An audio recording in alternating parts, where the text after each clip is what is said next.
Parce que le soir, les pensées remontent, j'avais envie de vous lire une histoire.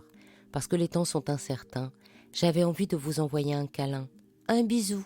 Alors je vous propose le bijou, comme un bisou du soir. Il était une fois le kokochnik. Vous l'aurez deviné, c'est un mot russe qui peut être traduit par arc-diadème. C'est un élément d'architecture décoratif extérieur qui s'apparente au corbeau. Et le corbeau, ce n'est pas le cousin de la corneille, c'est, en architecture, un élément saillant d'un mur qui, en intérieur, permet de soutenir une poutre, une voûte, un arc ou une statue, et en extérieur supporte un toit, une corniche ou un élément en encorbellement. Le corbeau kokochnik russe, lui, est purement décoratif. Il est utilisé à partir du XVIe dans les églises. C'est une sorte d'arc en demi-cercle, en haut des murs ou à la base des tours. Et au sommet, il y a une petite pointe légèrement ogivale, un peu comme les petites meringues. Son but esthétique est d'assurer une transition douce entre la base carrée d'un édifice et le cylindre du tambour d'une coupole ou la pyramide d'un clocher.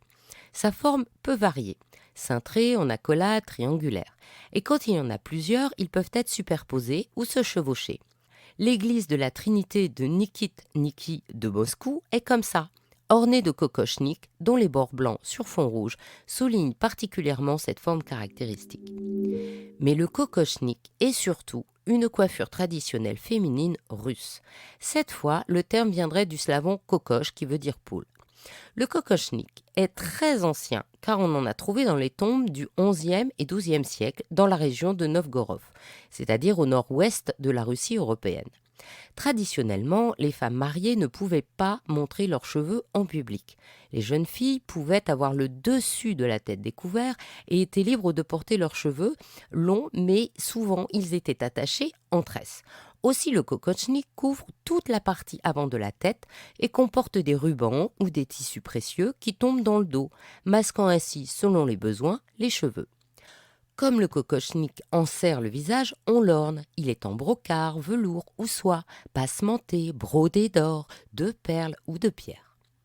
Les kokochniks peuvent avoir, selon les coutumes et les régions, différentes formes. À pointe double, entourée d'un dessus semi-arrondi de la région d'Azamas, ou à pointe simple dans la région de Kostroma.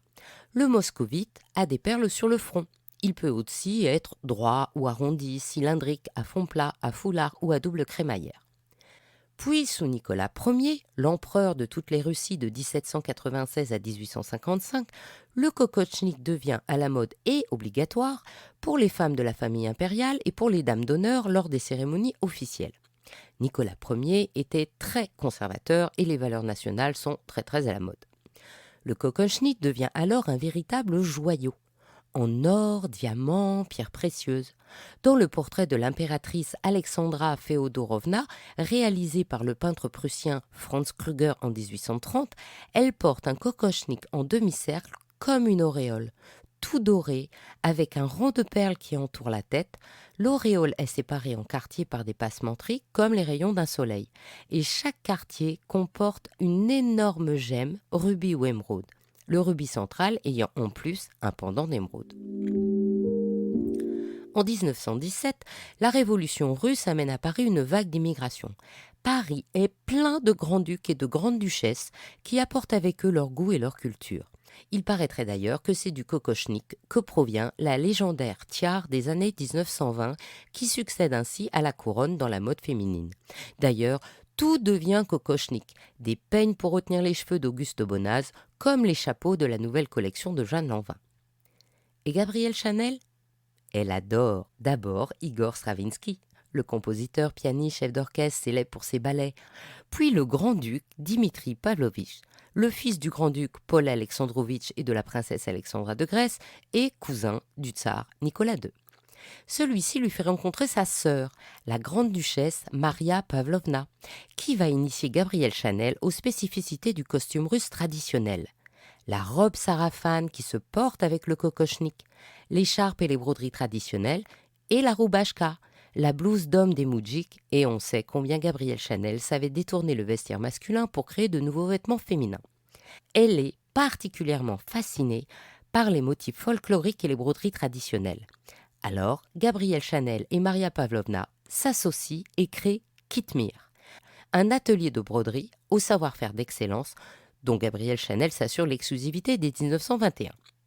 En 1922, elle imagine une collection haute couture printemps-été comportant ses broderies.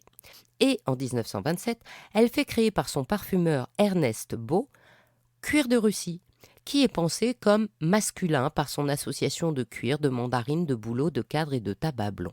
Entre nous, Ernest Beau était aussi né à Moscou d'un père fournisseur de bonnes odeurs à la cour impériale. En 2019, la maison Chanel réinterprète les terres de l'Oural fantasmées par Gabrielle et réinvente le kokochnik.